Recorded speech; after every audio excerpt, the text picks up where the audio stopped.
Hello everyone, welcome to the second tutorial series where I'm going to be showing you how to go through the important render settings under this tab here. So the first one we're going to look at are the camera settings to set up our camera for the render. So usually you have a reference image to go back to. In this case, this image, we're going to try to use it as the inspiration for the image. So first thing we want to do in Rhino here, we're going to set the camera point. So go to here, set camera, and then go place target. So where your building is, just select somewhere around the middle. We're just here. And now the camera rotates around this point of your model. And so you can kind of set up where your camera is going to be. Also, if you want to change the field of view, so I'll show you what that does. We'll go adjust lens length here. And so this will zoom your camera in or increase the field of view by zooming it out. So you can play around with that to see what you think looks good. So I'm going to set it to about here. I think looks good. Remember, this is not the same as just zooming in and out. Yeah, so we can just adjust that until we think it looks about good. Won't worry about any of these for now. And you can hold down Shift and then right click to change the position of the camera here. And also Control and right click to zoom it in and out. So we're going to go back to our reference image and have a look. And then we'll try and set the view that we like.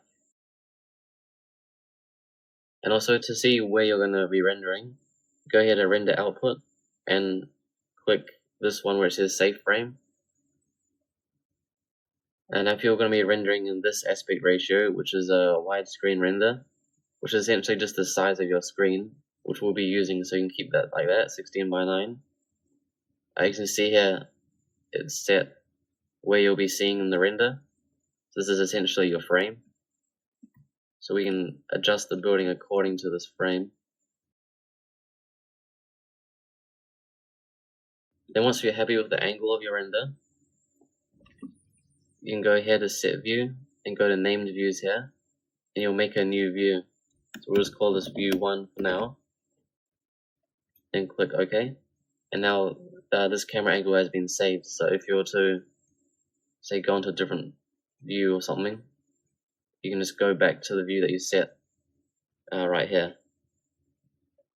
So I'm just going ahead and turn the grass light off to make this faster, and we'll do a quick test render to see what it looks like. So remember to keep it on interactive. And just do a quick test render. Don't worry about the holes in the ground and stuff. You won't see that in the final. So you can keep the interactive view open and make small adjustments if you would like to get a bit of a better angle. So I think about there looks good. So you can just go ahead and save the view over the last one. Just by going back to main views, just click on this and then press save. And then now your new view is saved. So with our camera settings here, we're going to be using, so we'll go to the exposure first. In this case, the default exposure is 10. Already seems to be working good enough. But when you use different skies in your model, or you want to set up different kind of times a day, you can change the exposure value. So this essentially just changes the brightness or the darkness of the image. So you see if you lower the exposure value, more light is being let into the camera, making the picture appear a lot brighter. Or if you set the exposure a lot lower, then less light is being let into the camera. As you can see, it's much harder to see. So you can just play around with that until you get a setting that you like. In this case, we're going to try 9.8. Generally, you don't want any big white patches of the sky. But it all depends on the angle and the angle of the sun as well. But yeah, for now we'll keep it at 10 because I think that's pretty good. And the white balance, I usually just keep it at white like this. So I usually like to add depth of field to my renders. So to do this, we'll go into the top view, and we're going to measure the distance of the camera. So to do this, we'll look approximately about where the camera will be placed according to the image. So as you can see in our render here, the camera will be somewhere around here on the model.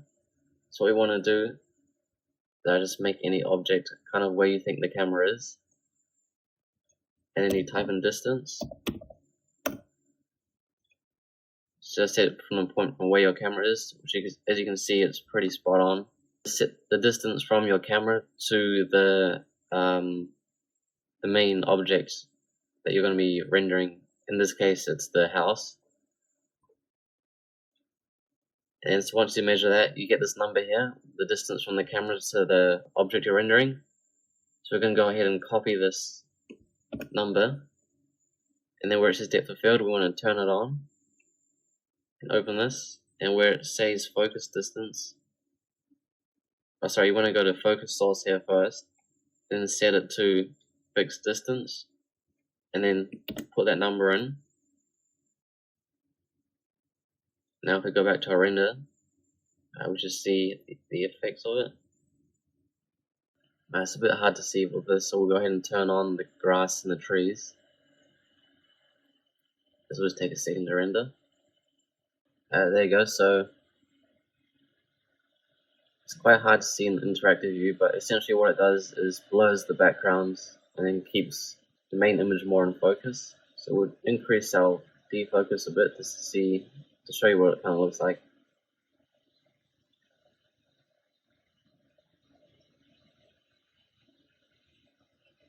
Also, if the distance is not really working, you can go and set it to camera target. By selecting that, the main focus point will be where you set the camera target at the beginning of this tutorial. Okay, so that's what it looks like with the extreme amount of defocus on it. So just that one point is fully in focus while the rest is all blurred out. In this case, we're just going to set this to about 0.200. It's kind of hard to see in the interactive view, but you'll see it more in the final render. Also, you can see by doing this, our skies become more exposed. So to fix this, you can always set the sky to have a bit less intensity to it, and then also decrease the exposure a little bit, so it kind of balances out the light a bit more. So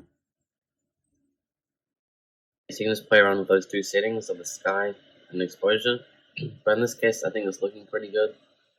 You'll notice some of the colors and the textures don't look quite about the same as our reference image, but that's what Photoshop's for, which we'll be doing in the third part of the series. Yes, that's looking pretty good for now. And the next tutorial we'll be going over the render output settings, as well as the render settings and how to make it into an actual rendered image. So I'll see you in the next video.